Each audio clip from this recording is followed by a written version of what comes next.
Je veux souhaiter la bienvenue à Isata.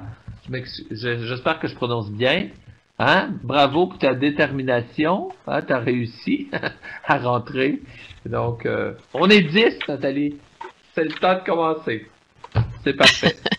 T'as coudonc, ça va peut-être réduire la nervosité. Alors moi, je vous souhaite, bonjour tout le monde, je vous souhaite la bienvenue.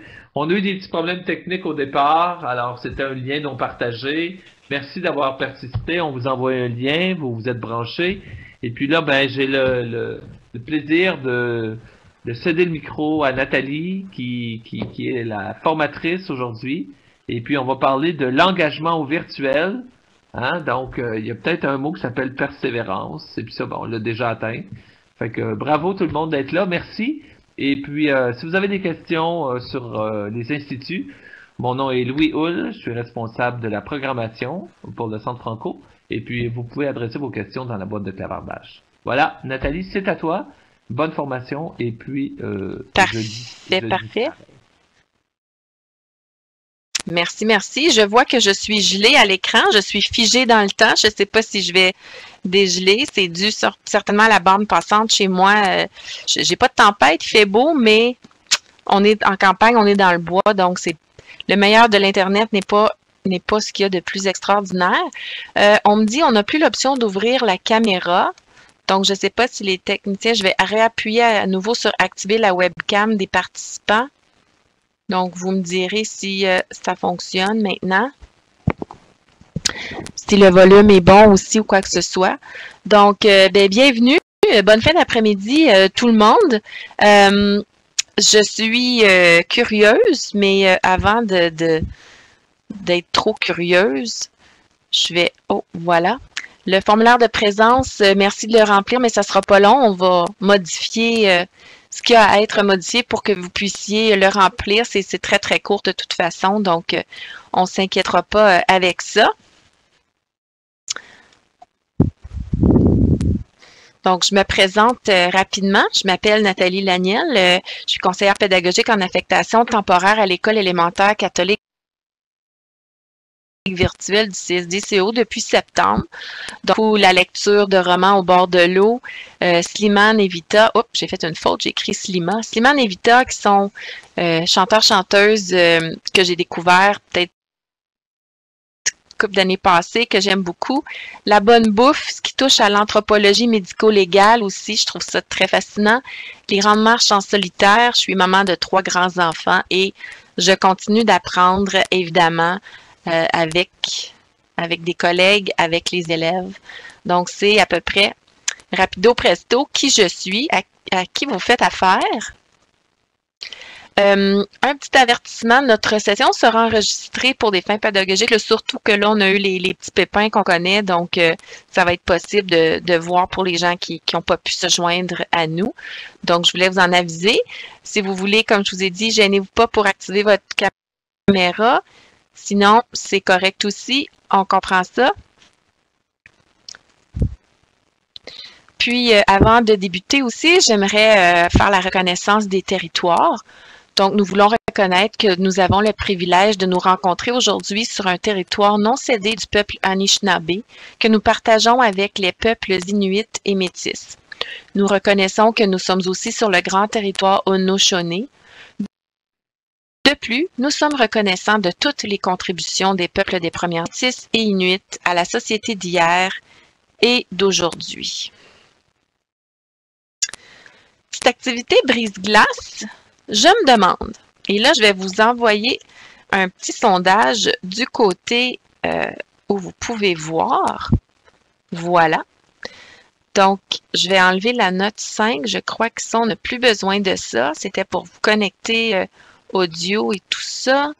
Donc, si je veux enlever ça, je vais masquer. Voilà. Donc, je suis curieuse. Aimeriez-vous mieux avoir l'habileté de lire les pensées ou d'être invisible? Donc, je vous invite à répondre à mon petit sondage dans la boîte que vous devriez voir à l'écran. Donc, dites-moi si vous ne la voyez pas. Ah, on la voit, quelqu'un a répondu. Et pendant que vous répondez à cette petite activité-là, je vous en parle un peu plus. C'est une petite activité. Je la fais pas de cette façon-là, c'est-à-dire dans un sondage comme ça, mais je la fais pour prendre les présences des élèves. Donc, une petite façon ludique de prendre les présences tout en apprenant à connaître nos élèves, parce qu'évidemment, il y a plein de questions possibles.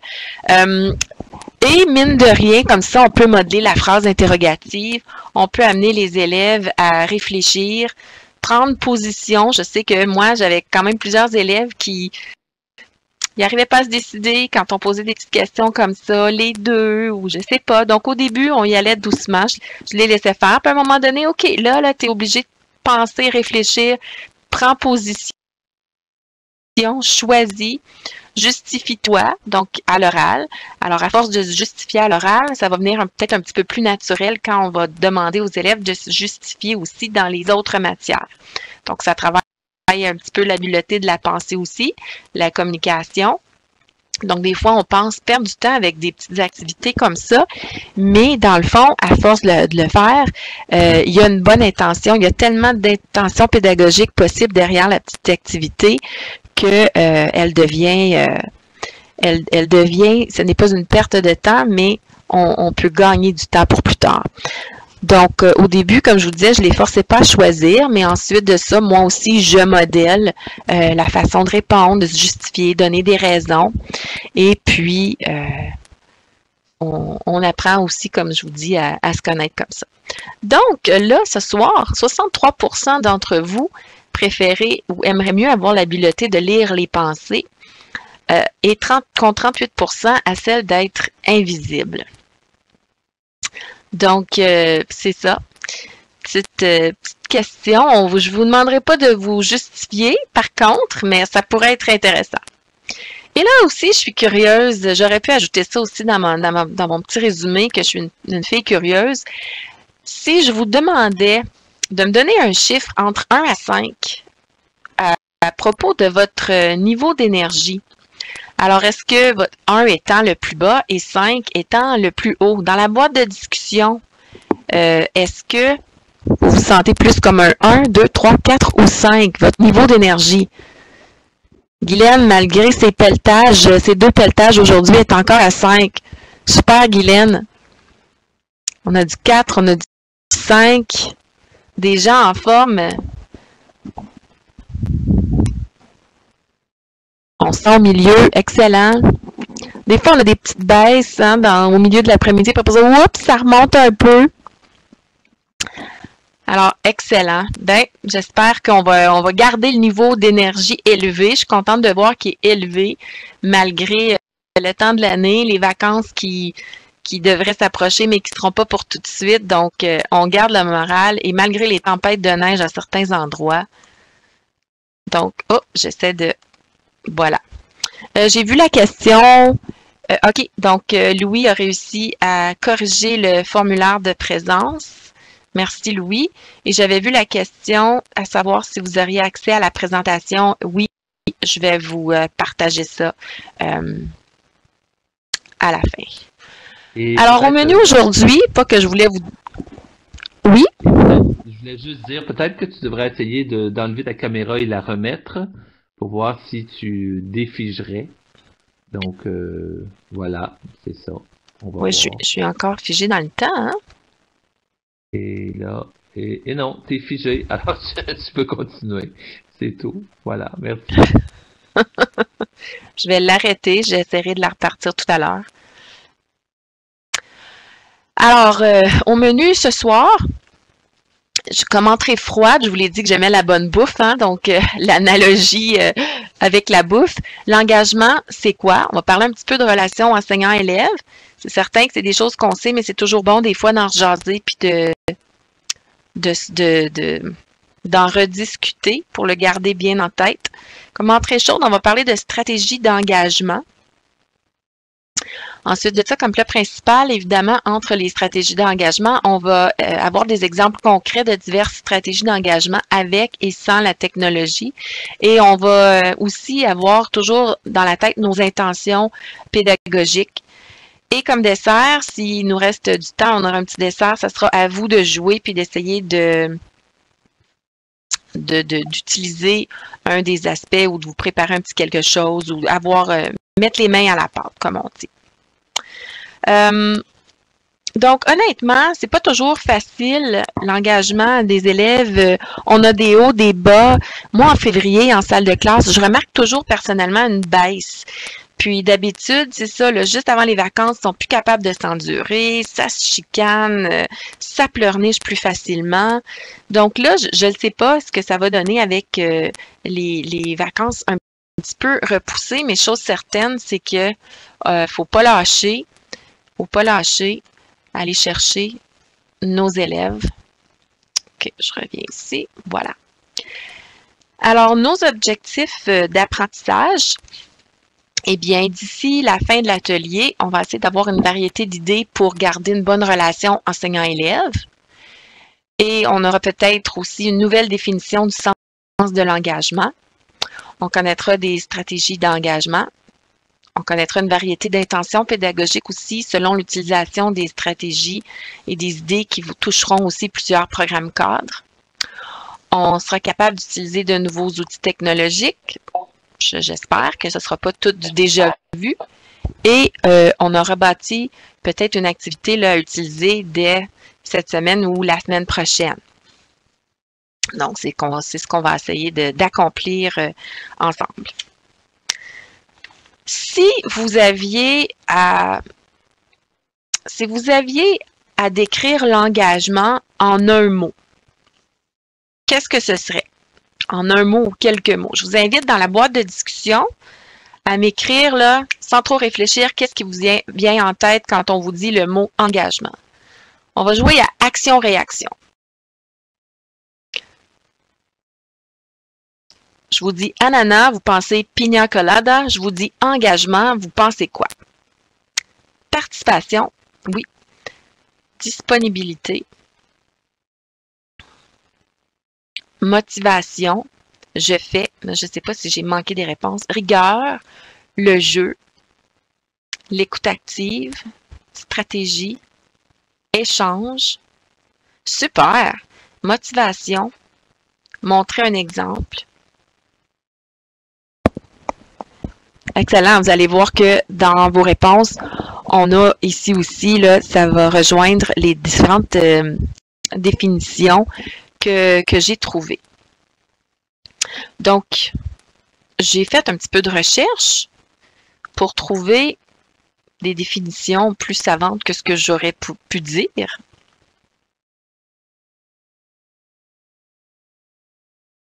Donc, sur le site, ça disait « Pour moi, l'engagement, c'est une disposition à long terme à l'endroit de l'apprentissage. Le fait de voir l'apprentissage comme une chose amusante et importante, de constater la valeur du travail fait en équipe et de fonctionner en tant que membre, ainsi que de faire partie d'une institution sociale. Pour moi, ce sont là des compétences pour la vie durant. » Et une autre qui vient... ça dit le glossaire de la réforme de l'éducation aux États-Unis. Donc, la définition qu'on nous propose est la suivante. Il s'agirait du degré d'attention, de curiosité, d'intérêt, d'optimisme et de passion dont font preuve les élèves lorsqu'ils révisent ou sont en classe. Donc, si on regarde ces définitions-là, il y a certainement des mots qui vous interpellent peut-être un petit peu plus que d'autres. Sur quels mots devrions-nous concentrer nos efforts? Donc, écrivez-moi dans la boîte de discussion, s'il vous plaît, les mots qui vous interpellent ou les mots sur lesquels on devrait peut-être concentrer nos efforts. Ouais. Curiosité, amusante, j'ai vu passer. Apprentissage long terme, curiosité. Ouais, curiosité, ça revient. Absolument. La passion. Oui, faire partie, hein, collaboration, donc l'aspect de la définition où l'on parle du travail d'équipe ou le fait de faire partie d'une équipe. Le côté social est important, puis on pense du coup qu'en virtuel, eh bien, c'est moins évident, mais définitivement qu'on peut quand même le faire, c'est juste faire autrement.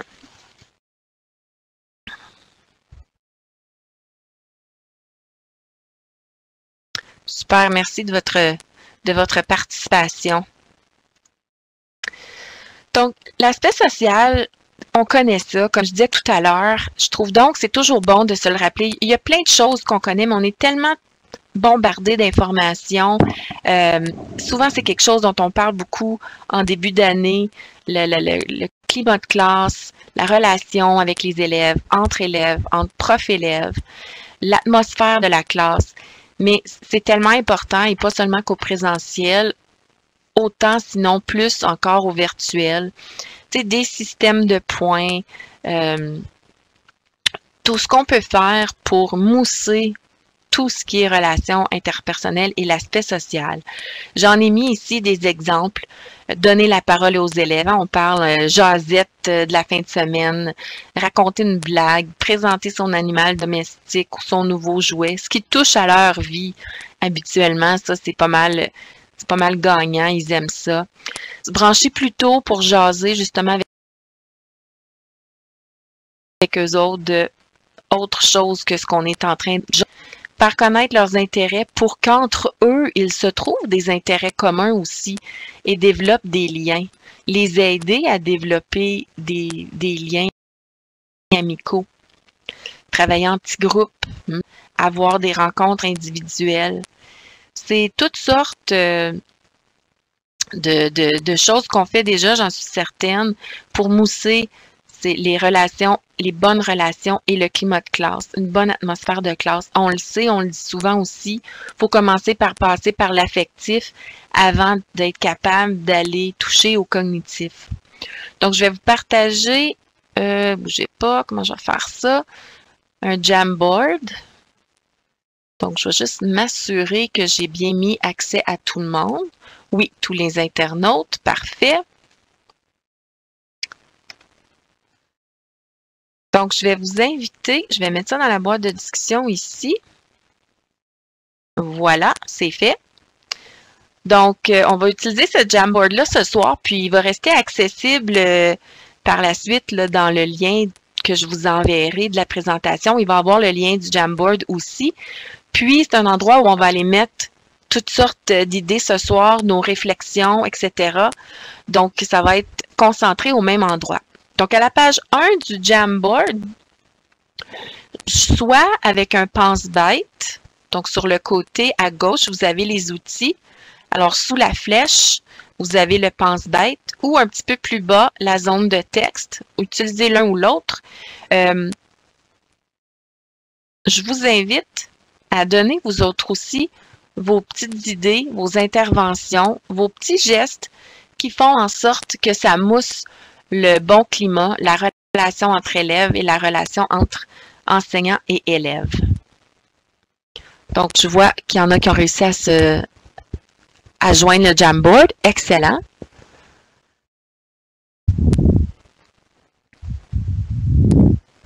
Donc, je vous invite à partager tout ce qui vous passe par la tête,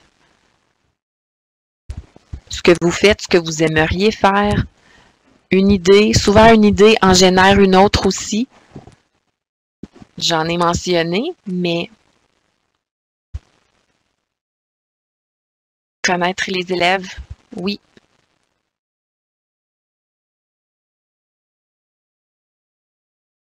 Donner la parole aux élèves, la voix de l'élève, oui. Leur attribuer des responsabilités. C'est vrai ça, on le fait tellement dans la classe au présentiel. Hein? On le fait peut-être moins, j'avoue.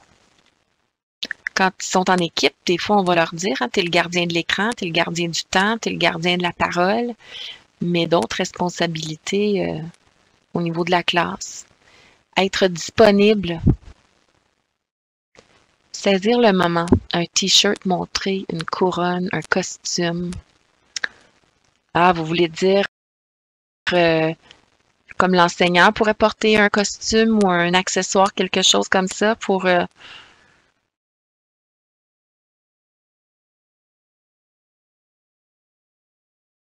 J'aurais peut-être pas dû mettre le fond vert, hein? On voit pas super bien certaines couleurs. Construire les règles de vie avec les élèves, tout à fait. même si on est au virtuel, on a quand même une matrice de comportement, on a quand même des règles de vie. Ils sont juste un petit peu différents. Exactement. Là, on peut aller bouger si les autres sont cachés en dessous. Ouais, laisser les élèves parler entre eux. Il manque de moments pour parler. Ils s'ennuient, ils en ont besoin. Au retour de vacances de Noël, là, les récréations, les amis, il y en avait un petit groupe qui passaient leur temps à jaser, montrer leurs cadeaux. Je leur dis, OK, allez bouger la gang. Mais on voit que c'est un besoin. Les élèves m'ont demandé si je pouvais les appuyer avec un club d'environnement virtuel. Ceci me permet de développer mes relations avec eux dans différents contextes. Oui, en dehors de juste enseigner, on peut avoir d'autres intérêts communs aussi. Demander l'aide des élèves à régler des problèmes, oui. Faire des exercices de groupe classe. C'est l'intérêt des élèves, la voix des élèves, laisser la place aux élèves, ça revient beaucoup. Donc, n'importe quel moment, si vous voyez que vous avez une autre idée qui vous vient en tête, gênez-vous pas pour aller l'ajouter. On va garder ça comme idée supplémentaire. Passer l'écran, donc partager l'écran, j'imagine. Être attentif à leurs besoins, oui, leur poser des questions. Socialiser, absolument.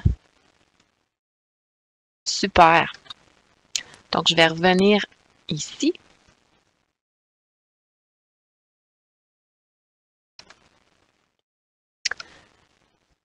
Voilà.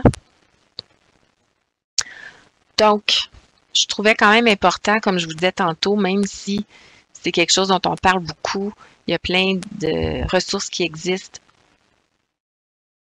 Il faut garder ça en tête. Maintenant, évidemment, il y a plein de stratégies qui existent. On ne va pas s'attaquer à toutes les stratégies parce qu'on en aurait pour beaucoup plus que 2 heures. Mais on va en présenter quelques-unes, puis des outils aussi pour aller avec ces stratégies-là. Donc, si je vous dis pédagogie active, en un mot ou quelques mots, qu'est-ce que ça vous dit? Je vous invite à écrire dans la boîte de discussion.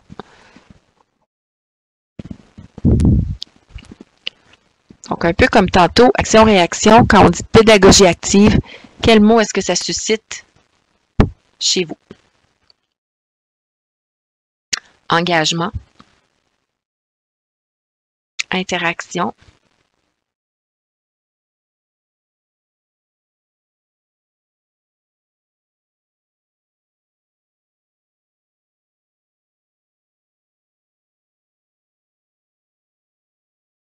participation, enthousiasme, ah j'aime ça, partage de pouvoir,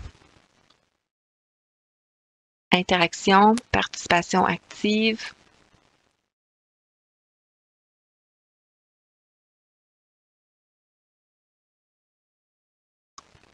allons voir qu'est-ce que la petite définition nous dit.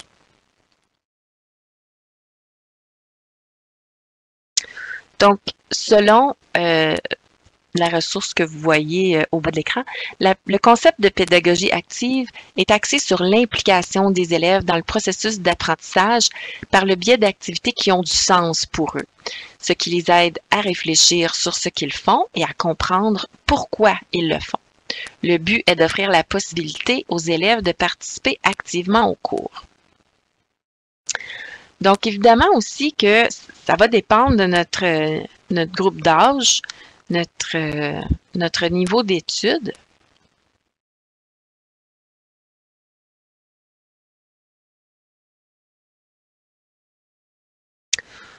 Donc, je vais partager ici quelques petites idées d'activités qui peuvent rejoindre la pédagogie active en ce sens que justement, l'élève va pouvoir agir, contribuer au cours, montrer ce qu'il connaît ou montrer ce qu'il a compris. Y mettre son petit côté personnel, on le dit souvent quand ça vient de l'élève, quand ça vient de chez lui, de sa vie, ça l'engage encore plus. Donc, si je clique ici,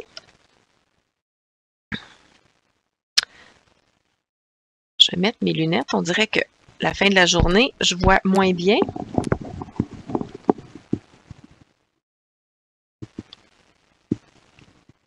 Donc, ça s'en vient. Désolée, je n'habite pas en ville. L'Internet n'est donc pas ce qu'il y a de meilleur.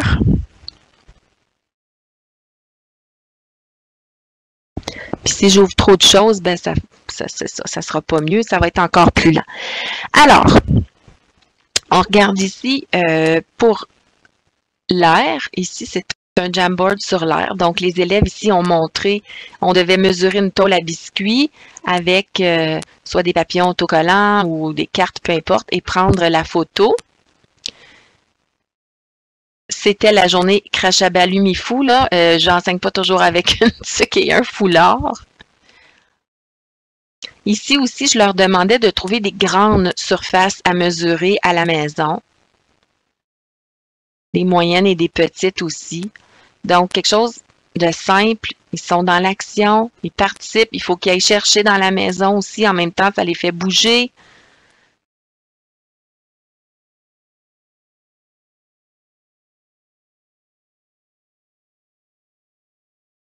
Donc, je ne veux pas... Okay, je vais le fermer juste parce que je ne veux pas qu'il y en ait trop de verre en même temps. J'ai comme l'impression que ça va nuire à mon Internet. Donc ici, bon, je l'avais appelé enquête sur le sol, c'était pas purement une enquête, mais on avait eu des leçons sur l'interaction, entre autres, entre le sol et les êtres vivants. Donc là, c'était à l'automne, je les avais invités à sortir, puis essayer de trouver des preuves de ce qu'on avait appris dans leur milieu. Donc encore là, ils sont actifs, ils participent à la leçon parce qu'après ça, ils montrent leurs belles photos. Alors ici, ça, c'était les miennes. Donc moi aussi, je l'avais fait. Encore là, c'était chez eux, leur environnement. Il y en avait aussi chacun un. Tout à l'heure, c'était un Jamboard. Tout le monde mettait ses choses dans le Jamboard. Maintenant, je fais de plus en plus. J'ai appris, là. Je fais plutôt les Jamboards pour que tout le monde puisse y aller quand c'est dans ce cadre-là. Ça peut être individuel aussi, comme dans un journal scientifique. En sciences, on a parlé des forces. Donc, quand on a parlé de force de friction, qu'est-ce qui donne plus quelle surface offre plus de friction ou moins de friction, etc. Je ne sais pas pourquoi ça ouvre une page spécifique qui est évidemment pas la bonne. Donc ici, par exemple, je leur demandais de trouver des surfaces avec beaucoup de friction dans la maison. L'autre page, en fait, on avait parlé du dynamomètre. On avait un petit dynamomètre virtuel. Et là encore là, trouver des objets dans la maison qui auraient besoin d'une force similaire aux objets qu'on avait vus. Et là, les enfants venaient le mettre sur un pense-bête. Donc, ils participent, ils sont actifs, il faut qu'ils cherchent aussi dans la maison.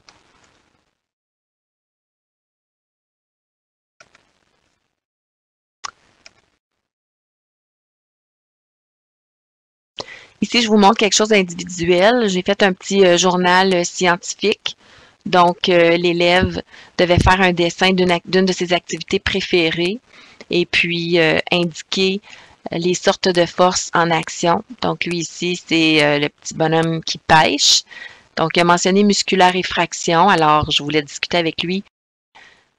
J'aimerais ça qu'il m'explique la friction dans son dessin.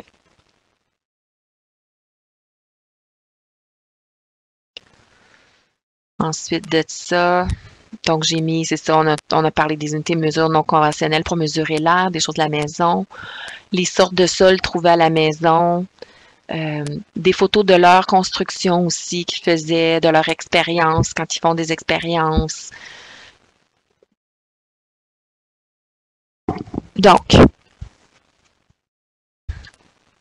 j'aimerais ça. Maintenant,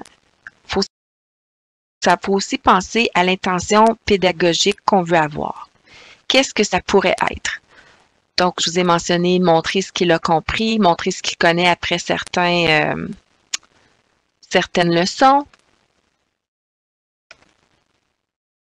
Alors, je vous invite à aller à la page 2 du Jamboard et d'aller indiquer certaines intentions pédagogiques en lien avec la pédagogie active.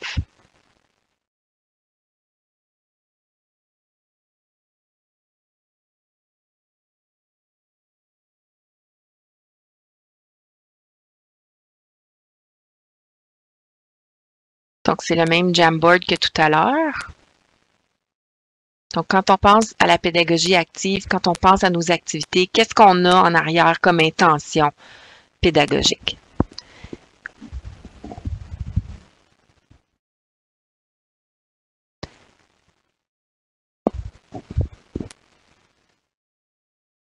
Un partage d'idées entre les élèves. Excellent. Vous savez, des fois, l'intention pédagogique aussi, ça peut être aussi simple que... Pas aussi simple, mais je veux dire, parfois, c'est l'aspect ludique aussi, personnel. Le processus de réflexion, apporter l'élève à réfléchir. L'intégration des matières.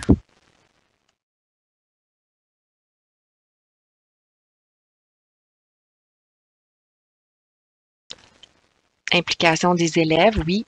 Donc, quand on les oblige comme ça à faire ces petites activités-là, ils ne sont pas juste assis à nous écouter. Hein, ils sont actifs, ils sont dans l'action. Plus de chances de les engager comme ça.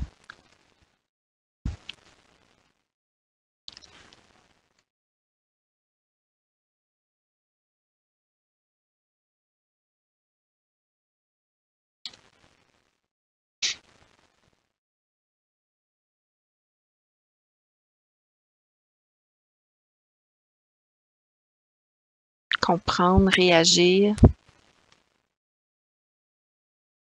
Ouais, des liens avec leur vécu.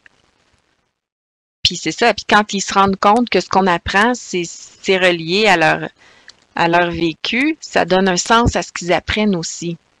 Quand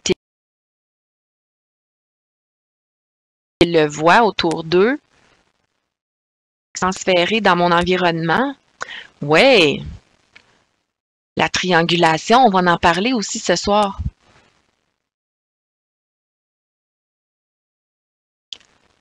On va voir qu'il y a certaines activités, est-ce que ça s'intègre dans le processus d'évaluation au service de l'apprentissage et triangulation?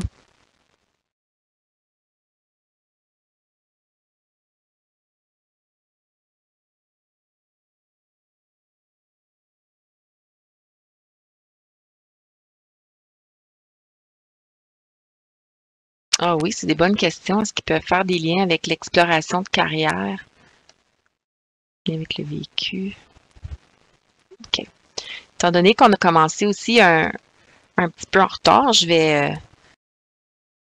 si je regarde mon temps, je vais continuer.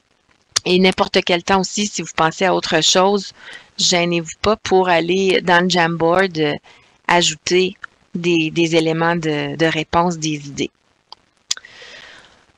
La technologie en salle de classe, eh bien ça, veut pas en virtuel, on peut dire qu'on est vraiment dans la technologie. Hein?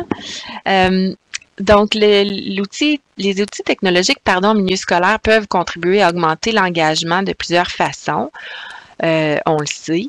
Nous, ça prend un tout autre sens parce qu'on est toujours, comme je vous dis, un peu littéralement dans la technologie.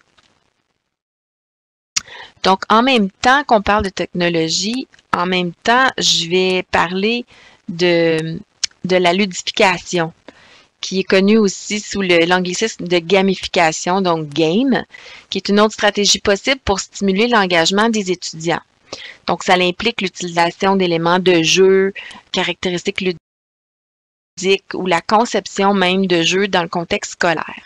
L'idée, c'est de rendre l'apprentissage plus agréable, peut-être plus simple à mémoriser pour les élèves, augmentant ainsi les chances qu'ils s'intéressent au cours et se souviennent des informations qui leur ont été. Ces deux stratégies-là on va les mettre ni plus ni moins là, ensemble parce que, comme je vous dis, je vais vous en présenter avec la technologie, donc c'est relié.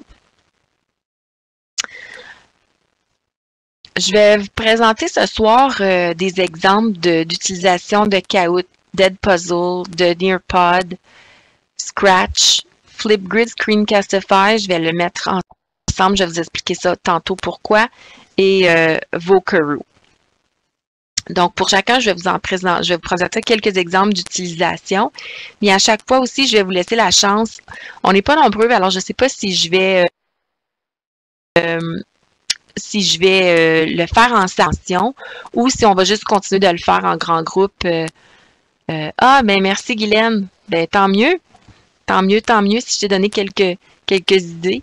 Et puis, soit c'est ça qu'on se rend compte, qu'on prenne le temps de jaser un petit peu dans les salles pour faire du remue-ménage ou qu'on continue de le faire comme on l'a fait là, avec le Jamboard.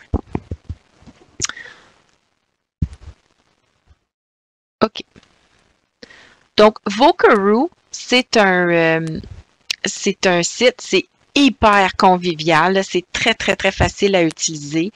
Je trouve que c'est très intéressant pour nos élèves en difficulté, pas juste pour eux, là, tout le monde, moi, il aime ça faire des petits Vocaroo, mais, oh, là, je suis en train de me rendre compte que je travaille à 2 ordinateurs, puis j'ai pas changé les pages sur le bon.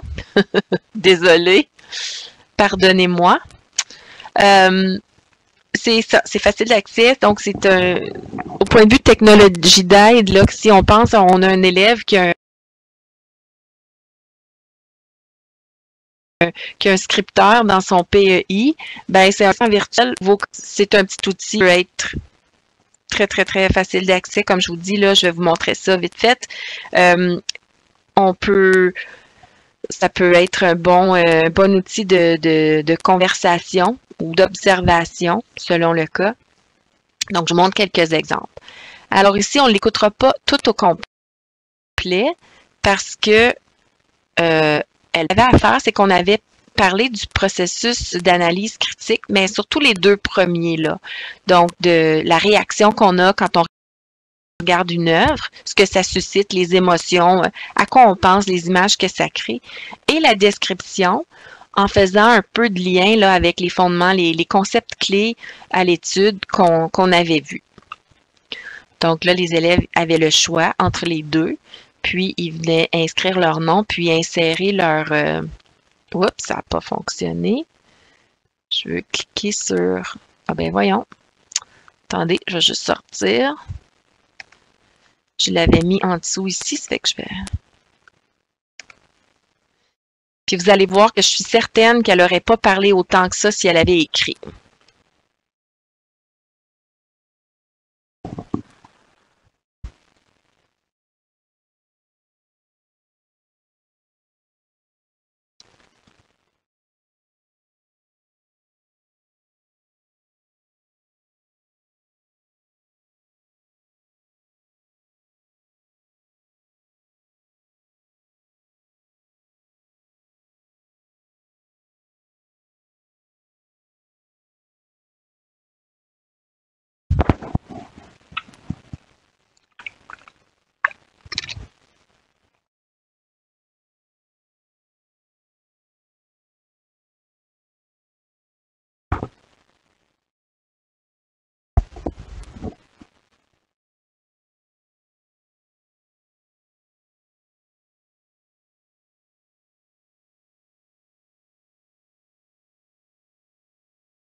Donc, je vais vous arrêter. Donc, vous voyez, c'est intéressant de l'écouter quand même parce qu'elle y va vraiment, là. Puis là, elle va expliquer, là, qu'est-ce qu'il y a dans la partie qui fait pas de sens, qu'elle aime, puis tout ça.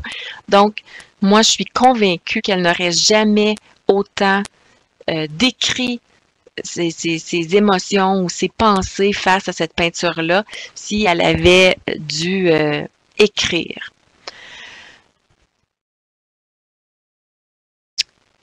Donc, là, c'est ici où il faudrait que je me décide. Est-ce que je pars les salles? Est-ce que je m'essaye dans les salles? Ah, il y a Excuse, quelqu'un on qui n'a lève rien la main. compris. Oui, Guylaine. Oui, on n'a rien entendu. Ah non! Ah Oui, non! regarde, je suis pas la seule. Il y a plein dans le Ah, chat qui ont écrit. OK. Ah, ben oui, nous n'avons pas l'audio, je n'ai pas entendu. Ah, ben comment ça? OK, bougez pas. Qu'est-ce que je pourrais faire? Moi, ici, j'entendais, là, j'étais... OK. Hmm. Est-ce que les messieurs à la technique, vous avez une idée pour m'appuyer avec ça? Oui, dans le Connect, le partage d'écran ne partage pas le son en même temps, mais tu pourrais te mettre sur tes haut-parleurs au lieu de tes écouteurs, puis le partager OK. comme ça.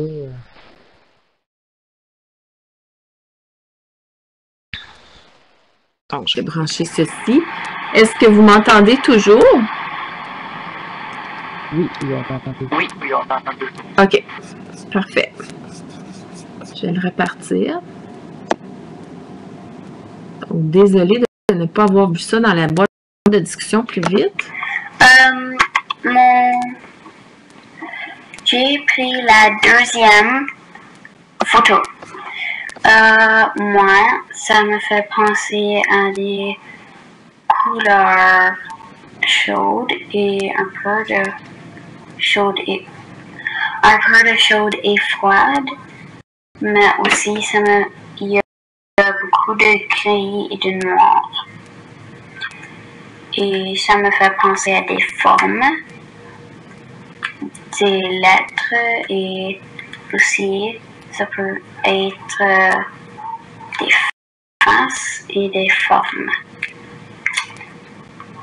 Et je sens comme j'ai juste eu un arc-en-ciel dans mes yeux, car il y a beaucoup de choses et de couleurs et ça fait pas de sens. Et j'aime des choses qui font pas de sens car c'est comme une surprise. Ça fait pas de... OK, je vous l'arrête ici. Donc, ce que je disais, là, ça va faire un petit peu plus de sens. Ce que je disais, c'est que, et là, elle continue encore, là. Elle n'aurait probablement pas expliqué autant ce que la peinture a comme effet sur elle si elle avait dû écrire. Donc, là, c'est ça. J'aimerais ça vous envoyer dans des salles. Au moins, l'essayer. À la page, puis là, je pense que j'ai oublié une petite activité que je voulais faire à la page 3. On y reviendra tout de suite après. Donc, allons à la page 4.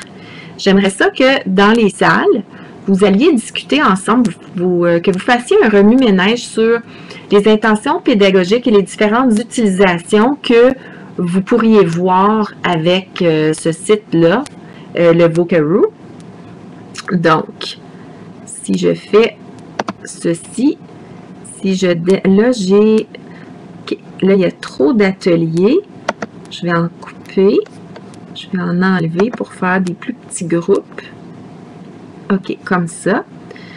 Je vais démarrer les ateliers en espérant que tout fonctionne bien. Juste une petite étape avant. Oui, puis je vais vous donner environ un petit 5 minutes. Je vais te remettre aussi sur tes écouteurs. OK. Sur le bouton shuffle là. Ça droit de démarrer les ateliers comme ça. Ça de démarrer les ateliers comme ça déplace les gens automatiquement dans des groupes. OK. Après ça, on peut démarrer les ateliers, là, ils vont être dans des groupes. Parfait. Est-ce qu'on m'entend bien? Oui, là, on t'entend encore.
Ah, ma elle a tablette. partagé, moi je Mais je l'avais pas là. Ah, je pense. Ok. Bon, Alors, je vous ai coupé ça. Je vous ai coupé ça, REMNet sec. Désolée, je vais être meilleure la prochaine fois. C'est la première fois avec Adobe Connect. Donc, j'ai des petits ajustements à faire. Donc, c'est ça, j'espère que vous avez eu un petit peu la chance de jaser et d'échanger quelques petites idées sur l'utilisation de cet outil-là et surtout dans quel contexte ou avec quelle intention pédagogique. Alors, j'ai vu, oui, par rapport à la triangulation, l'échange mathématique, la pensée critique, on peut demander à l'élève de se questionner, communication orale, évidemment, donc dans une évaluation lecture, au lieu de l'écrire, l'élève peut enregistrer sa réponse, peut expliquer son raisonnement dans un travail, donc c'est facile. Ce que j'avais sauté, c'est quand que j'ai parlé de ludification, j'étais curieuse de savoir si, depuis que vous êtes en virtuel ou même avant, si vous avez des sites pédagogiques ludiques coup de cœur. Donc, tu sais, des fois, on fait des trouvailles où on découvre ça par l'entremise de collègues ou quoi que ce soit, puis on découvre des sites qui sont vraiment pédagogiques et ludiques, puis que nos élèves aiment. Si vous en avez, eh bien, je vous invite à aller l'indiquer à la page, pardon, à la page 3 du Jamboard. Oups, j'ai de la visite. Désolée, mon chien a réussi à ouvrir la porte. Donc, j'étais juste curieuse que je trouve que nos rencontres sont souvent des bons moments d'échanger puis de se partager des trouvailles. Parlant de trouvailles, je ne sais pas si vous faites partie de certains groupes sur Facebook, de groupes professionnels, mais il y en a un pour les enseignants virtuels de l'Ontario, en français et en anglais. Je sais que moi aussi, j'en ai un autre, c'est un groupe pour les enseignants de 3e année, puisque en ce moment, je suis en 3e année. Donc, il y a souvent aussi des belles idées qui passent dans ces groupes-là. Alors, c'est quelque chose que je vous invite, petite parenthèse, à explorer aussi. Donc, ça se peut qu'on n'en a pas comme tel de coup de cœur ou qu'on n'y pense pas tout de suite. À tout moment, si vous en avez, vous pourrez revenir. Moi, j'aime beaucoup Ortholude, j'aime beaucoup logicieléducatif.fr. Des petits sites, Ortholude, c'est plutôt français, grammaire. Logiciel éducatif, tu as des jeux mathématiques, français aussi, pour différents groupes d'âge aussi. Littératout, bien sûr. Ouais, on a nos belles ressources sur Numérico. Il y en a tellement. J'avais trouvé IXL, mais là, c'est que souvent, des fois, il y a des... Ah, je ne vois plus ton écran. Ah, j'ai perdu le partage. Merci. Je repartage mon écran.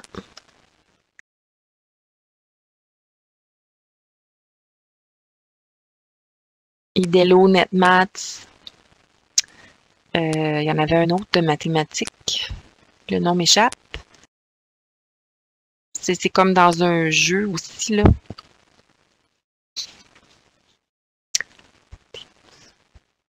Ah, est-ce que les sites accessibles dans le EAV? OK. OK, je reviens parce que sinon, je vais manquer de temps.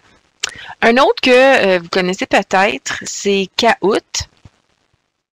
Donc, il y a deux sites Internet, en fait. Il y a kahoot.com pour le créer, puis kahoot.it pour jouer.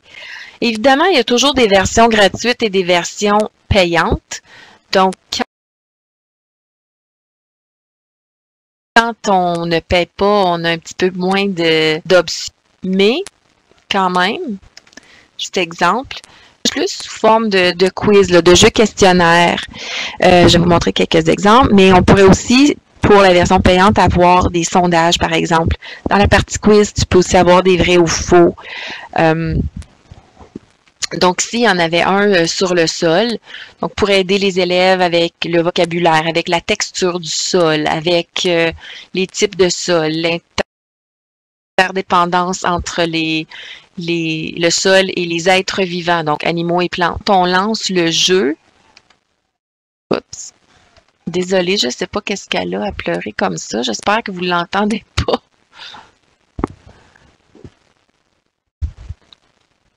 Donc, vous avez aussi l'option maintenant. Oups, je ne suis pas. Je vais juste faire ça comme ça. Vous avez aussi l'option de jouer tout le monde ensemble ou de le faire, d'activer un lien qui va permettre à l'élève de rejouer tout seul sans nécessairement avoir l'aspect, on va dire, amicalement compétitif entre les élèves qu'ils aiment bien. J'avoue, ils voient leurs points, ils voient où est-ce qu'ils sont rendus, mais pour s'en servir comme consolidation ou revoir, c'est une autre possibilité. Là, j'aurais voulu vous montrer. Donc, ce qui arrive, c'est que ça génère un numéro. Et là, les élèves doivent entrer le numéro pour pouvoir jouer. Donc, les élèves ne voient pas la même chose que vous à l'écran. OK, je ne suis pas capable de le faire. Donc, vous avez la question. Non, ça ne fonctionne pas. OK. Vous avez la question et puis vous avez les choix de réponse. Et plus ils sont rapides et plus ils ont la réponse correcte, évidemment, qui ont plus de points.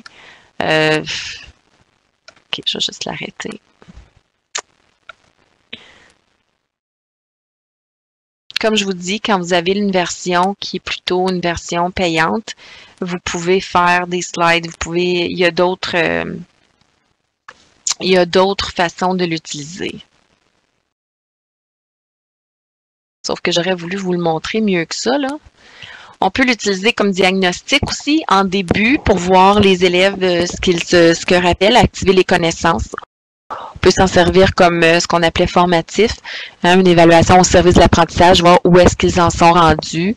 Comme revue, des concepts géométriques, des faits de multiplication, un vocabulaire, des concepts scientifiques.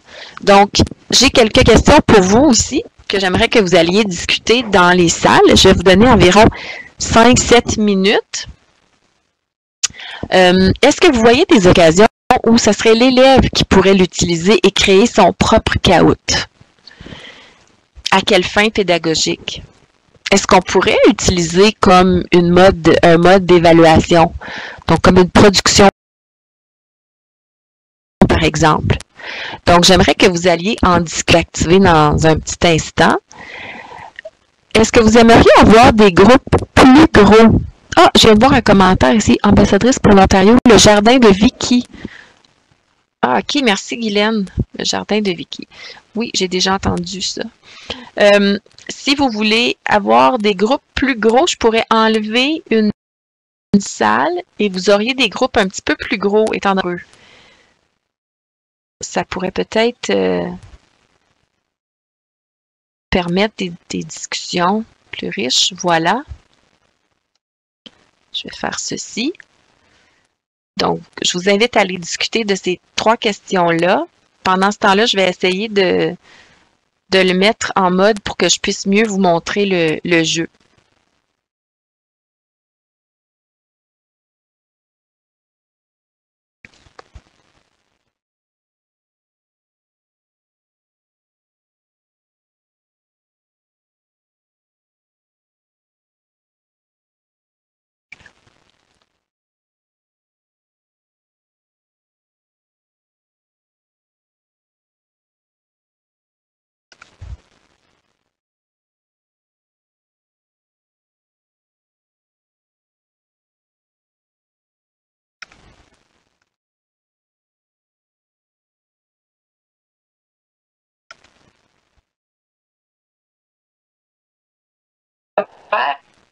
Oui, bonjour, est-ce qu'il y a quelqu'un?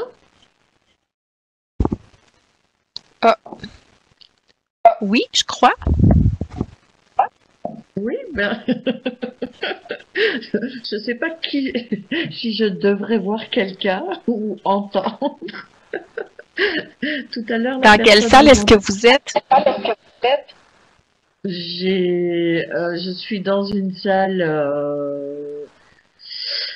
J'ai aucune idée. Ah oui, 4. Non, atelier 2, tout le monde. Non, conversation 4. Ah, OK. dans la conversation. Donc, vous n'êtes pas dans une salle. Ouais, mais ça se peut que c'est parce je sais pas trop ce qui est arrivé là. Depuis le début, je cafouille avec ce nouveau Adobe Connect là. Oui. En fait, la raison principale, c'est que je me suis trompée de date. Je suis inscrite à l'atelier de demain. Ah, ben mon Dieu. Sentez-vous bien libre de quitter pour vous. Ben c'est ça, c'est que je voulais pas faire le. Ben c'est intéressant quand même, mais je me disais ben là je vais pas me faire deux soirées de formation simplement, mais parce que ça fait un moment depuis le début, je me dis ben ça correspond pas vraiment à quoi je m'attendais. Je veux dire, c'est certain que l'engagement c'est important chez les tout petits aussi, puis mais là j'étais un peu déçue qu'on me propose des situations chez les plus vieux. Demain, c'est avec Daniel et Manon. Oui, ça va être formidable avec Daniel et Manon, je vous le dis. Elles sont vraiment des championnes de leur domaine. Donc, oui, Ok. manquez pas ça demain. Absolument. C'est pour les tout petits. Oui, oui. Là, vous êtes le stream? Non, moi, je suis Nathalie. Ok, d'accord. Parce que là, je suis dans une... Ben, je voyais participants 3, Bernadette, Martine, stream. J'ai aucune idée. Ah, Nathalie, la présentatrice. D'accord. Oui, c'est ça. Bon, ben, ça me fait plaisir. Mais comme je vous dis, vous voulez pas manquer la formation de demain parce que Daniel et Manon a un nombre incalculable d'expérience au niveau des tout petits. Puis là, en plus, qu'elle enseigne depuis janvier, je crois, en virtuel. Donc, oui, ils ont beaucoup de ressources puis tout ça là, à vous offrir. Ok, mais c'est pas inintéressant parce que j'écoute quand même.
Discord, il y a une page où il y a un partage de coups de cœur. OK. Alors, ça pourrait te donner d'autres idées, là. Puis le lien, j'imagine, est dans le chat. Oui. OK. Fait que je vais aller cliquer là-dessus. Il est dans le... OK. On se rejase. Oui, il est juste un petit peu. OK. Alors, j'espère que ça s'est bien passé. Ah, je vois qu'il y a des sites ajoutés ici. Puis, pour le CAOUT, donc, auto-évaluation, évaluation formative. Oui, créer une ambiance, consolider les informations, super. Façon stimulante pour les encourager à apprendre, faire la révision, oui. Un cadre de formation, partage des connaissances, utilisé comme diagnostic. OK, super. Mais comme je vous disais, la question, j'ai des élèves qui ont commencé à faire des CAOUT comme ça, par eux-mêmes. Alors, il y en a un qui me dit, « Ah, madame, j'ai fait un CAOUT en multiplication. » Ben, excellent. Ça tombe bien. Madame aussi, elle en a. Ben, j'ai dit, OK, fais-moi-en un, disons, juste avec la table de 2. Donc, j'ai bien hâte de voir ce qu'il va me faire. Mais ça peut être aussi, là, puis là, vous voyez, s'il a mis la bonne réponse comme étant la bonne réponse, ça pourrait être même une petite production. Donc, on pourrait même s'en servir comme production dans notre triangulation. OK. Là, il va falloir vraiment que j'avance plus vite. Nearpod. Celui-là aussi, c'est quelque chose qui était nouveau pour moi cette année, qu'on peut utiliser, pardon, qu'on peut utiliser comme leçon, comme diagnostic, comme consolidation d'un concept. Donc, je vais vous montrer des extraits. Je ne sais pas si vous connaissez la ressource scénario pour mieux apprendre à écrire les mots. C'est en première, deuxième, troisième, quatrième année.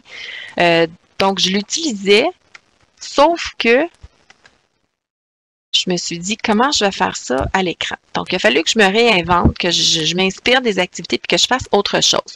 Donc, dans Nearpod, vous avez, vous pouvez faire un slide, mais vous pouvez intégrer des vidéos. Vous pouvez, il y a des activités, voyons donc, il y a des activités à même, qu'est-ce que c'est ça? À même le site. Encore là, c'est la même chose quand il y a des trucs qui sont gratuits. On n'a pas tout, il faudrait avoir les versions payantes pour avoir un peu plus. Il y a des choses qui existent aussi déjà là-dedans, énormément en anglais. Donc, ici, c'est la lettre crochet. Ici, j'avais filmé mon écran et là, les élèves devaient essayer de lire le mot avant que le mot soit sorti. Mais bon, même en le mettant au plus lent dans le slide, c'était pas tout à fait au point. Bon, là, ça va télécharger. OK, je vais le sauter. Oups. Je ne perdrai pas de temps avec ça si ça ne veut pas fonctionner. Ben voyons donc. J'ai pourtant tout essayé ces choses-là. Ça devrait collaborer avec moi.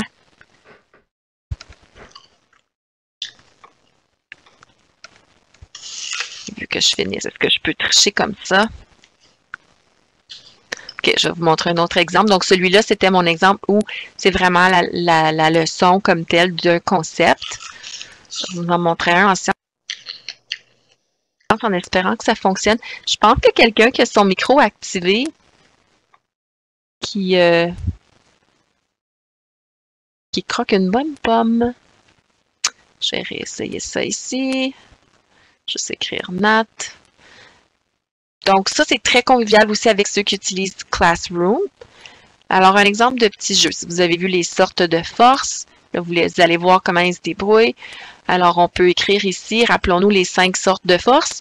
Ça ici, c'est un tableau collaboratif, un peu comme un Jamboard, mais c'est dans Nearpod. Donc, les élèves viennent ici, dans la bande blanche, voyons. OK. Et ils écrivent la force dont ils se rappellent. Ils appuient sur Post et ça va apparaître. Donc ici, on rappelle les connaissances, par exemple.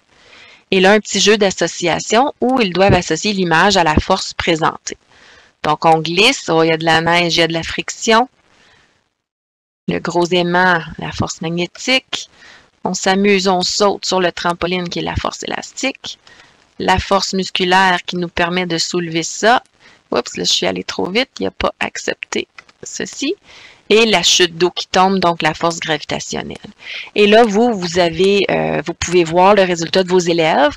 Donc, vous pouvez voir les noms d'élèves et, par exemple, les tentatives, le nombre de fois que ça leur a pris pour avoir la réponse, par exemple. Donc là, vous pourriez avoir une idée, un aperçu de ce concept-là auprès de vos élèves. Où est-ce qu'ils se situent?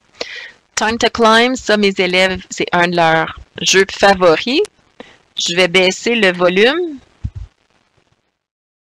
Je crois que vous ne l'entendez pas. Je ne suis pas capable de le baisser, ça ne va pas bien. Donc, c'est un petit jeu. Et il y a du temps. Donc, encore là, c'est l'aspect course. Alors, quelle force est représentée dans l'image? Donc, ici, chacun tire de son côté. Ça serait la force musculaire. Et là, quand vous êtes plusieurs à jouer, vous voyez les petits bonhommes qui escaladent. Et vous voyez les résultats de vos élèves. Donc, les élèves aiment ça. Ça a un petit côté un peu comme Kahoot, le petit côté un petit peu compétitif, jeu ludique qu'on va chercher. Ils sont actifs. Quelle force est représentée par l'image? Force magnétique. Là, je ne veux pas tout le jouer. Je ne veux pas tout vous montrer. Donc, ça, c'est un autre exemple en sciences. Un exemple en lecture aussi, c'était la stratégie de découvrir le sens d'un mot nouveau.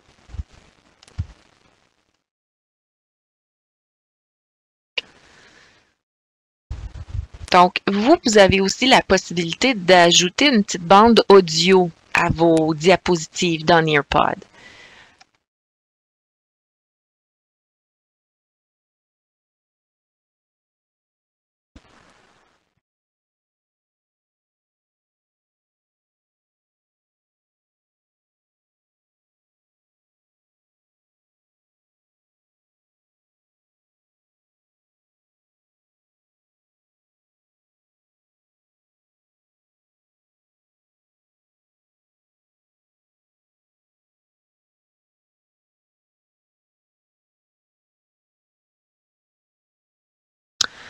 Donc là, par la suite, je leur donne un exemple. C'est encore audio. On en a fait. Et là, pour vérifier les étapes de la stratégie, par exemple, on peut faire des petits questionnaires comme ça, avec des choix de réponses. On peut aussi faire des questions avec une petite réponse construite. Je vous ai montré tantôt le jeu d'association. Donc, qu'est-ce que je fais quand je ne comprends pas un mot? Je m'arrête de lire. Et encore là, vous allez voir les réponses de vos élèves. Donc, c'est intéressant. Eux deviennent actifs. Pardon, et vous avez un aperçu de ce qu'ils ont compris.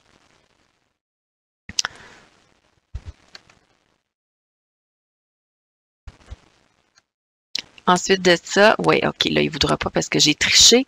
Vous avez aussi un lien avec Flipgrid dans Nearpod. Vous pouvez aller insérer une activité Flipgrid directement dans votre Nearpod, qui peut être intéressant aussi. C'est ce que j'avais fait avec celui-là. Après quelques exemples, je l'invitais l'élève à aller trouver le sens d'un mot nouveau, toujours avec des petits paragraphes du koala. Donc, ils pouvaient m'expliquer, ils pouvaient me donner leur hypothèse et m'expliquer comment ils avaient trouvé leur hypothèse. Donc, ce que j'aurais voulu faire encore là, ce qui est fun avec Nearpod aussi, vous pouvez le faire live là, ensemble, ou vous pouvez aussi leur envoyer le lien et ils peuvent le revoir ou le refaire à leur rythme. Est-ce que vous pouvez penser à des façons de l'utiliser? On serait rendu à la page 6 de notre Jamboard. Donc, idéalement, je vous enverrai dans des salles, mais là, avec notre retard du début, j'ai vraiment peur de manquer de temps. Puis pourtant, je me suis pratiquée, je me suis minutée. Donc, ici, on pourrait aller mettre là, des idées sur vos intentions pédagogiques. Je vous en ai déjà donné quelques-unes. Hein, ça peut être diagnostic, ça peut être pour voir le profil de la classe, un petit peu avoir une idée où est-ce qu'ils en sont rendus. Évaluation au service de l'apprentissage, des observations qu'on va chercher. Donc, on pourra ajouter si jamais on veut. Je veux juste continuer pour avoir la chance de vous parler de tout ce que je voulais vous parler. Edpuzzle est un autre outil avec des vidéos cette fois-ci. Donc, on peut créer nos propres vidéos, les modifier si les vidéos existantes de YouTube sont trop longs. Moi, je voulais utiliser, il y a tellement de beaux vidéos dans Idelo, des petites capsules pas trop longues aussi. Par contre, parce qu'on doit avoir un compte Idelo, c'est pas possible. Donc, c'est vraiment des vidéos sur YouTube ou des vidéos que vous faites vous-même, que vous pouvez mettre sur votre chaîne privée YouTube.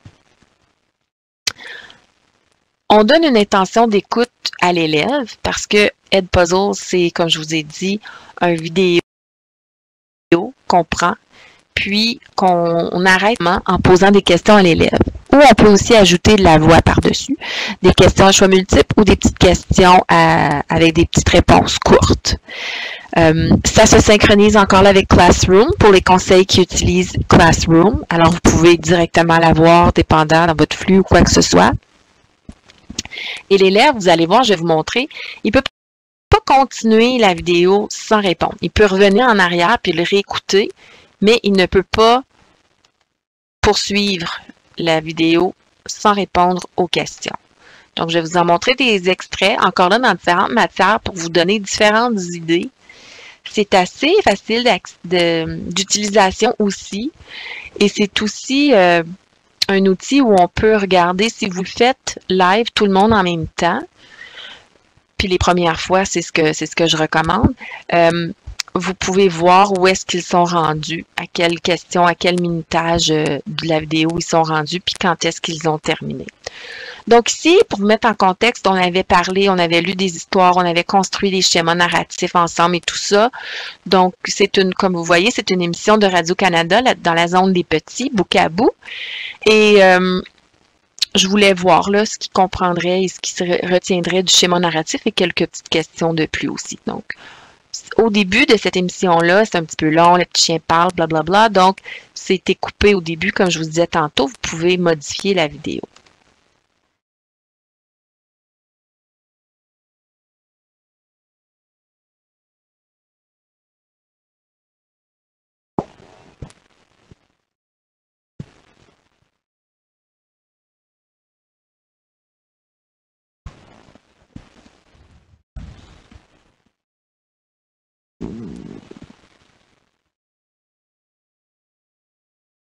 Ah, nous...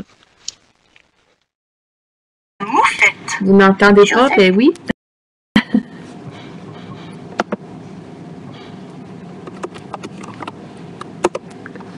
Donc ici, ça s'est arrêté parce que vous voyez, il y a une petite question. Prédis l'histoire, justifie ta prédiction. Donc les élèves ont le titre. Alors là, on pourrait écrire par exemple la petite fille va vivre des aventures qui vont salir ses bas et qui vont leur donner une mauvaise odeur puisqu'une moufette, ça ne sent pas bon. Par exemple, et là ils font soumettre et ensuite continuer pour continuer la vidéo. C'est une histoire de Robert Munsch et les illustrations sont de Michael Marchenko.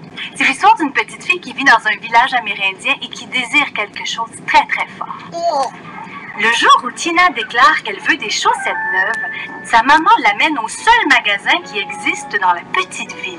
Ils n'ont que des chaussettes noires. C'est pas ça qu'elle veut, hein, des chaussettes noires? Noir, ce n'est pas trop chouette. Non, pas vraiment. Est-ce qu'on peut, s'il te plaît, aller de l'autre côté de la rivière chercher de vraies bonnes chaussettes? Donc, vous voyez que chaque petit point, la petite goutte, est une question. Donc, on pouvait le voir sur le côté. Donc, ça, c'est un exemple en français. Mathématiques, le son n'est pas très bon, il est faible celui-là. Juste vous montrer vite fait. Bonjour, aujourd'hui nous allons parler de géométrie. Nous allons apprendre à décrire des prismes et des pyramides en utilisant un vocabulaire mathématique précis. Nous allons apprendre à utiliser 3 termes précis de géométrie qui vont nous permettre de bien décrire les prismes et les pyramides. D'abord, nous allons nous rappeler d'un terme déjà vu, soit ce qu'est une face. Ensuite, nous allons découvrir 2 nouveaux termes, ce qu'est une arête et ce qu'est un sommet. Qu'est-ce que Alors, je l'arrête.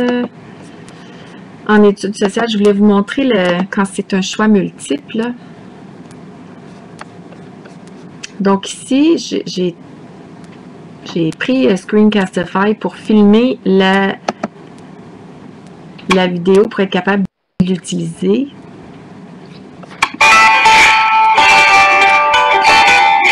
En 1835, le premier hiver de Jacques Cartier en Amérique du Nord est catastrophique. Il n'a pas de pantalon d'hiver ni de manteau de ski.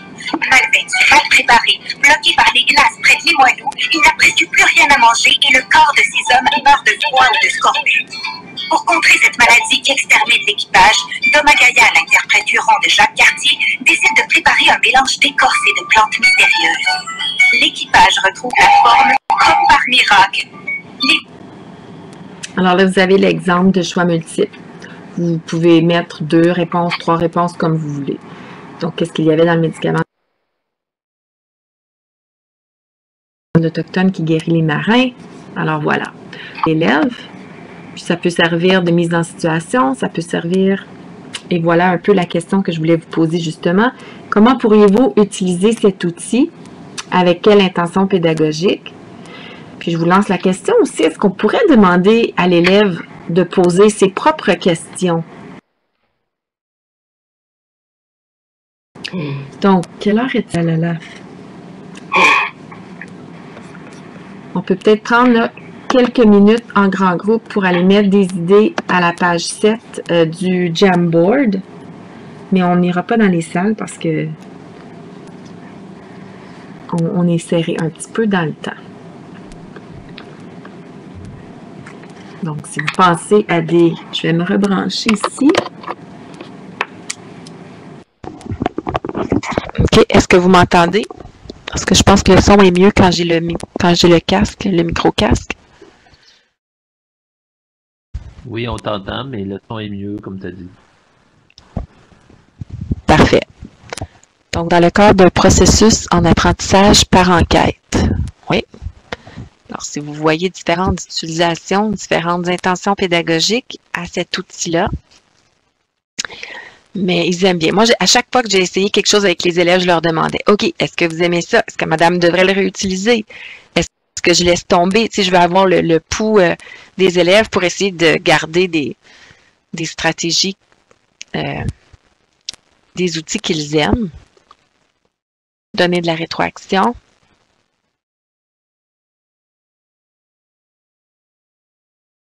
Quand on parle au questionnement, faire réfléchir l'élève, je pense qu'on pourrait, oui, vérifier la compréhension d'un récit. On pourrait leur demander aussi, et toi, quelle question poserais-tu à tes amis? Tu sais, madame, t'en as posé, là, mais toi, quelle question tu poserais ou quelle question ça suscite? Qu'est-ce que tu aimerais connaître de plus? Qu'est-ce que tu aimerais savoir de plus sur ce sujet-là, par exemple?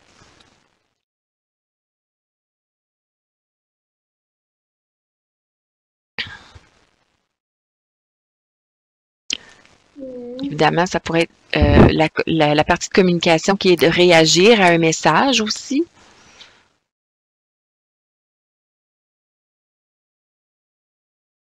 Vérifier sa compréhension, comme je disais aussi avec le questionnement. Faire du pouce, des fois, sur ce qui a été dit. Ajouter ses propres connaissances.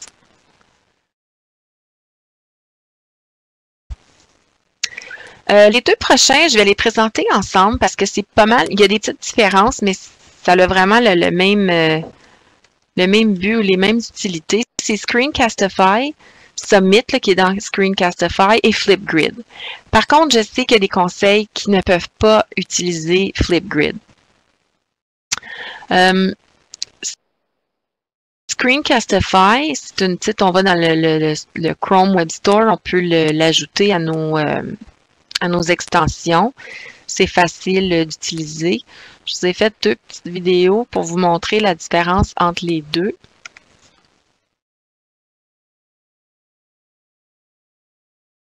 Oh, je vais enlever ça, sinon il n'y aura pas de son. Je vous fais une petite démonstration rapido sur la différence entre Screencastify et Screencastify Summit, qui en fait partie de Screencastify. Donc, dans un premier temps, on peut montrer à l'élève à utiliser Screencastify pour enregistrer, filmer son écran et donner des explications avec ou sans son image vidéo. Par exemple, ici, l'élève pourrait nous expliquer que peu importe la façon dont sont placés les deux trapèzes couvrent la même surface, mesurent la même aire qu'un hexagone jaune ici et que les deux trapèzes rouges placés dans la forme de l'hexagone. Toutefois, ils n'ont pas nécessairement le même périmètre. Donc, ça, c'est un exemple en installant tout simplement facilement cette petite application-là à partir du Chrome Web Store. Et Screencastify Summit.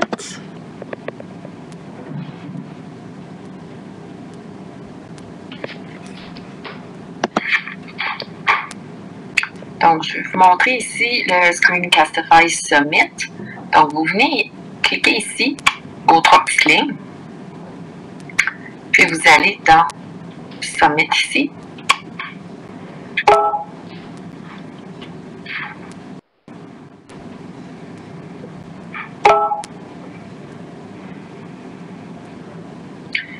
Évidemment, si vous allez pour la version payante, vous allez avoir accès à beaucoup plus d'options, entre autres à avoir des tâches illimitées. Vous remarquez ici que ça dit closed, eh bien je devais fermer ces tâches-là pour être capable d'en mettre une nouvelle. Donc ici, la façon dont ça fonctionne, c'est que vous écrivez la tâche, vous l'envoyez à l'élève. Encore là, ça va bien, ça synchronise avec Classroom. Puis, vous pouvez copier le lien. Il y a différentes façons de le partager. Et l'élève reçoit ça, a tout simplement à activer sa caméra, si ça lui demande d'activer, de donner la permission à sa caméra et son micro, et répond à la question qui est posée, tout simplement. Donc, on voit l'élève. Par opposition à ce que je vous ai montré tout à l'heure, où là, vraiment, c'est l'élève qui partage son écran. Donc ici, on voit l'élève à l'écran. Et je vais vous montrer un exemple de ça.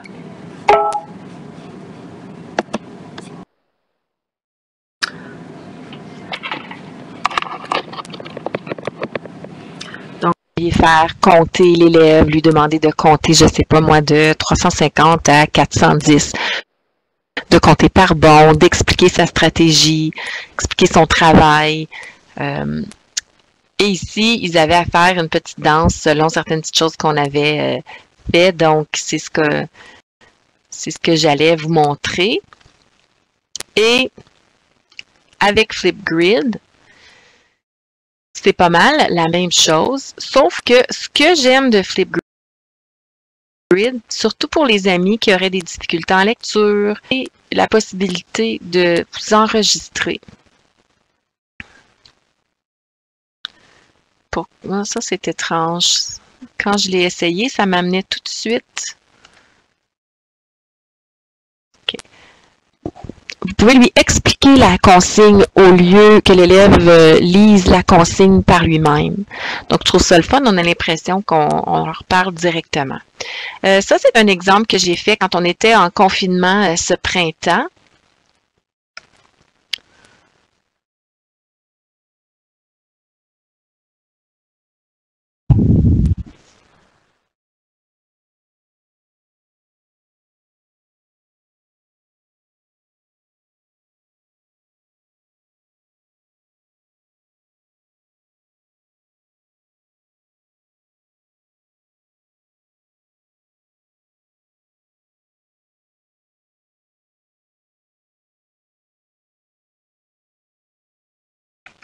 Donc, je vous l'arrête, mais ce que je demande à l'élève ici, c'est de faire sa prédiction à partir de l'image et du titre. Donc, ça, c'était un des exemples. Puis, l'autre exemple que j'avais pour vous. On compte avec les cartes. Ici, vous allez voir un élève.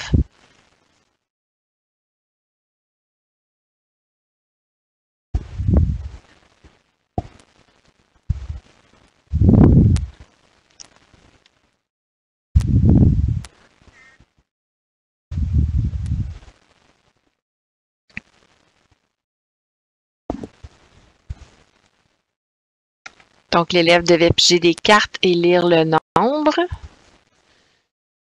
Et ici, je leur demande de l'argent. En fait, je leur demande de m'expliquer. Encore là, c'était en confinement au printemps. Puis, on avait eu des leçons, etc. Sur l'argent, je voulais qu'ils me démontrent leur façon de compter l'argent. Donc, moi, je cherchais à savoir, est-ce que l'élève commence par les plus gros billets? Est-ce qu'il fait des groupements? Ou est-ce qu'il compte par bon de 25 ou par bon de 10, etc. Donc, quelles compétences pouvez-vous évaluer avec ces outils-là? Ou dans quelle partie de la triangulation le mettriez-vous? J'aurais voulu que vous ayez la chance d'aller en parler un petit peu. Mais si vous avez des idées, je vous invite à aller à la page, on doit être rendu à 8. Donc, pour Screencastify ou Flipgrid. Aussi, Flipgrid, j'ai oublié de vous mentionner, vous pouvez permettre aux élèves de voir les vidéos des autres ou pas. Vous pouvez aussi mettre de la rétroaction, donner de la rétroaction à l'élève, verbalement, là, oralement. Donc ça, c'est des petites fonctionnalités aussi qu'il y a de plus. Flipgrid, c'est aussi avec Classroom. Donc, c'est très facile d'aller le mettre dans votre Classroom, dans vos devoirs ou dans le flux selon la façon que vous fonctionnez.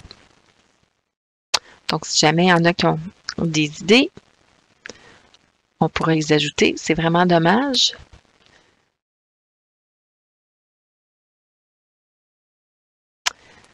Puis, si vous étiez comme moi, vous aviez peut-être peur du codage ou vous avez peut-être encore peur, moi, je vous encourage très, très, très fortement à visionner les formations d'Amanda Deneau. Je vous ai mis ici le lien, le mot visionner qui est souligné. C'est celui, le codage, non, évaluer le codage.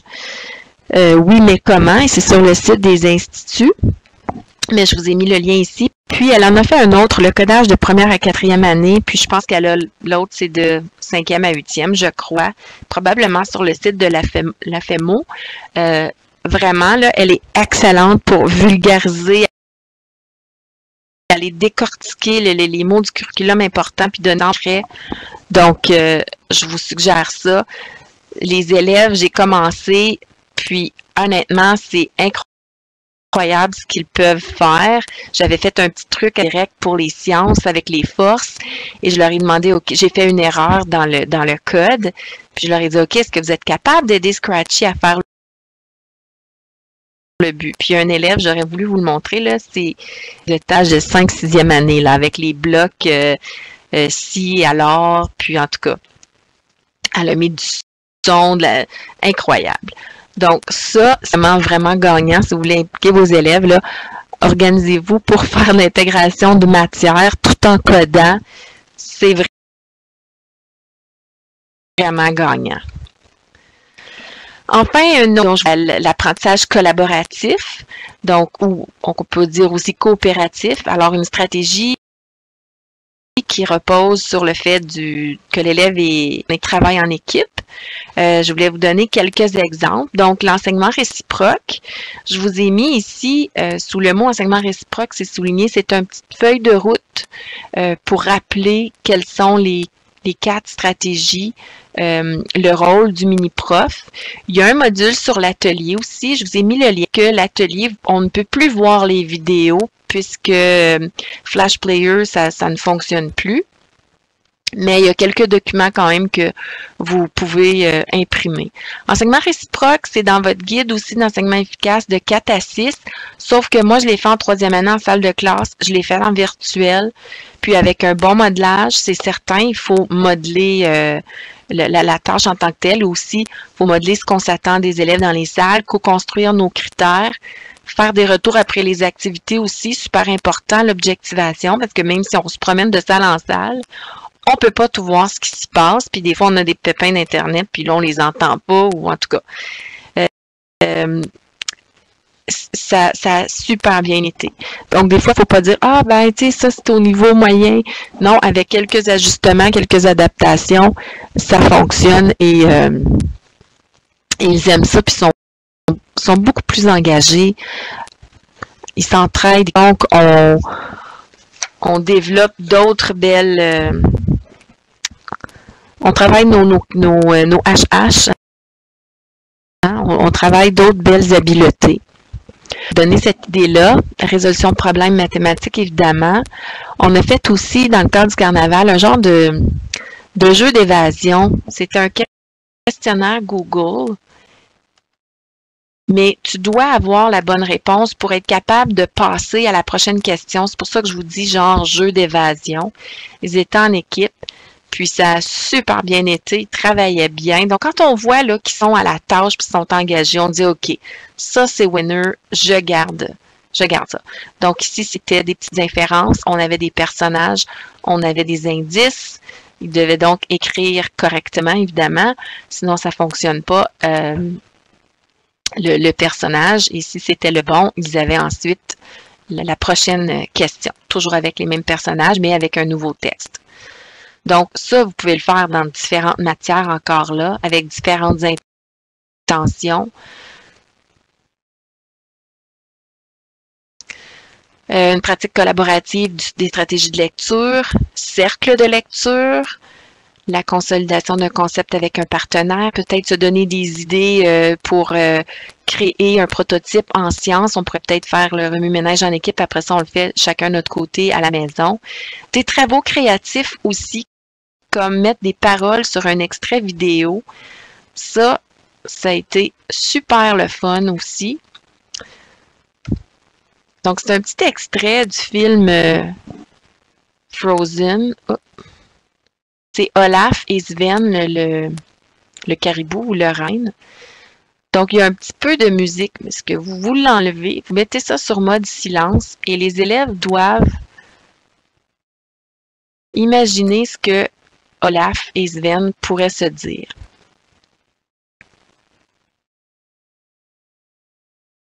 Et sur ce site-là, là, il y en a d'autres qu'on peut utiliser. Donc, développe la créativité, communication orale, habileté de la pensée aussi, pour voir si ce qu'ils disent va bien avec l'image, avec les émotions qu'on voit. Créativité, changent leur voix, vont même jouer au bruiteur. Donc, c'était une super activité qui était très gagnante, qui était très appréciée des élèves. Donc là, idéalement, j'aurais eu plus de temps. J'ai sauté aussi par moment où je voulais aller vous faire discuter. On peut y revenir. Mais si vous vouliez essayer des petites choses, vous pouvez y aller. Si je peux vous aider, ça va me faire plaisir. Si vous voulez explorer ou bâtir. Puis, il y avait une autre ressource aussi que vous pouvez consulter, dépendant des groupes d'âge. Il y a des choses qu'on fait déjà, c'est certain. Mais il y a d'autres belles idées dans cette ressource ici. Oh, vous n'avez pas le son? Est-ce que vous m'entendez? Oui, on t'entend, Nathalie. Ah, OK. OK, ça devait être pour le petit film, mais le petit film, c'est correct, on enlève le son pour le faire. Donc, je vais juste fermer les fenêtres pour aider.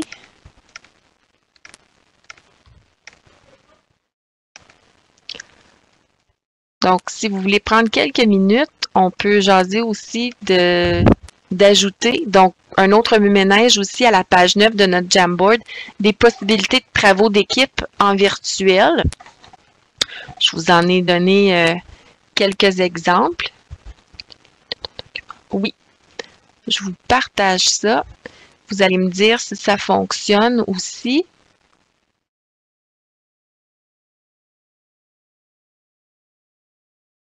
Donc ça, c'est le lien de la présentation.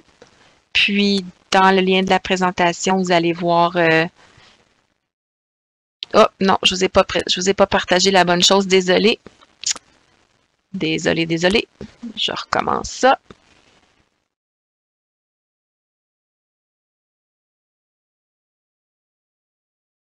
Peut-être aussi, Monsieur Louis, si tu veux remettre le formulaire de présence, parce que, étant donné les petits pépins du début, je ne sais pas si tout le monde a eu la chance de remplir le formulaire de présence. Également aussi, avant de se quitter, il ne faudrait pas oublier le petit formulaire.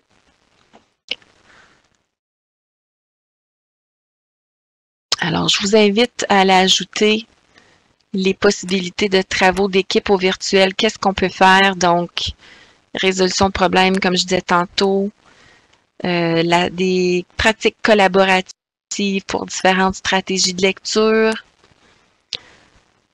On n'a pas parlé d'écriture aussi, mais il y a un travail de partenaire qui peut être fait en écriture.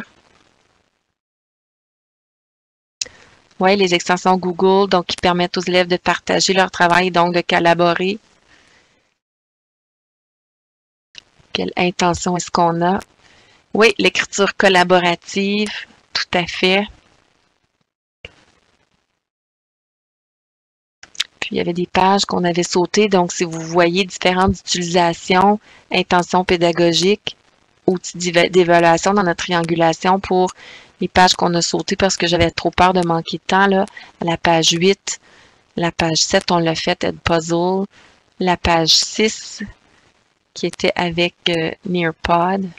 J'ai vu aussi, je pense, tantôt qu'il y a des gens qui ont ajouté à la page 3, oui, pour les coups de cœur de sites pédagogiques ludiques. Oui, le matériel de manipulation, ça, il y en a beaucoup. 1000 merveilles, Scratch Junior, Storyweaver, Foodlear. Super, excellent. Merci de partager vos idées. Ensemble, on s'enrichit. Donc, j'espère que j'ai passé à travers nos objectifs du début. Je vais vous partager le formulaire de rétroaction. Donc, merci de le remplir. Alors, j'ai brisé la glace avec vous. Merci d'avoir été là. C'était une première pour moi d'offrir un institut, d'être l'animatrice. Donc, je vous remercie pour votre patience, pour les fois où j'ai oublié le son et ces petits aspects techno-là. J'espère que vous m'en tiendrez pas rigueur. Puis, n'oubliez pas de remplir le formulaire de présence si vous ne l'avez pas fait et aussi le petit formulaire de rétroaction que je viens tout juste de mettre dans la boîte de discussion. Alors, si tu permets, Nathalie, je vais prendre 2 secondes pour, premièrement, te remercier, pour te dire que pour quelqu'un qui a brisé la glace, tu as très bien fait ça, bravo, c'était une excellente présentation. J'ai beaucoup aimé la variété des ressources que tu as proposées. J'ai beaucoup aimé aussi qu'on parle de... Je pense qu'on est outillé maintenant si on a à enseigner en ligne avec des outils. Je pense que tu as vraiment rempli le mandat que tu t'étais proposé dans tes objectifs. Bravo. Puis pour la technique, là, ne vous en faites pas. Ne t'en fais pas. Hein? Moi, j'ai beaucoup d'expérience et puis ça arrive encore. Donc, il faut pas vraiment... Hein? L'important, c'est, hein, quand on fait un petit quelque chose, ben, on se reprend, c'est tout, et puis on continue. Merci à tout le monde qui ont été très patients aujourd'hui et qui se sont branchés grâce au lien qu'on vous a repartagé vers 4h02 et 3 aujourd'hui. Merci de votre présence aux instituts, c'est super apprécié. Vous savez qu'on entame l'avant-dernière semaine et puis que demain, eh ben, je vous invite, il va y avoir un super atelier si enseigner à la maternelle et au jardin en virtuel vous intéresse. Eh ben, je vous invite demain. Ça sera une formation assez extraordinaire aussi. Et puis, il y a jeudi, où est-ce qu'on va parler de Minecraft. Alors, si vous ne connaissez pas cette application absolument ludique et où est-ce qu'on peut apprendre plein de choses, je vous invite aussi également à participer. Voilà, et puis il en reste une la semaine prochaine avec Dominique. Vous pouvez tous les détails sur le site internet du Centre Franco.